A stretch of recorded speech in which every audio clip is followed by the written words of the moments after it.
I'm all down for the commitment, I think. I'm still developing my ideas there on monogamy, but the commitment part isn't the thing I have issue with. It's the like marriage part, the law, the contract and all that nonsense.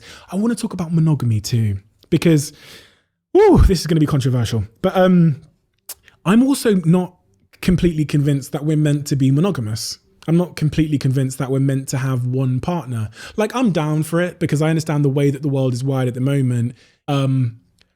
But this might be the most controversial thing I've ever said on this podcast.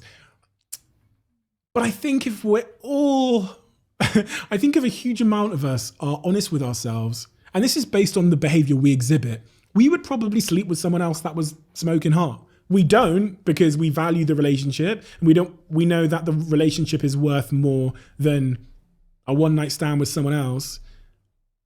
And we're mature enough to understand the consequences of our actions.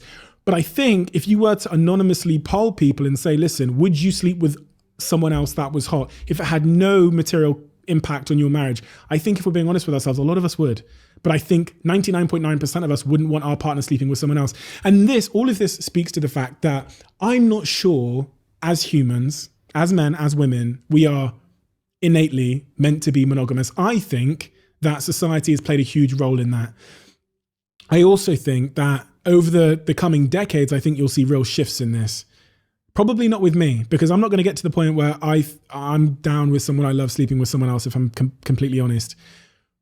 But I think it's broken. I think marriage is broken. I think, like university, it's broken. You know, if I told you there was TVs for sale at a shop on a corner, but 50% of the TVs failed, you wouldn't go and buy a TV. And it's the same for marriage.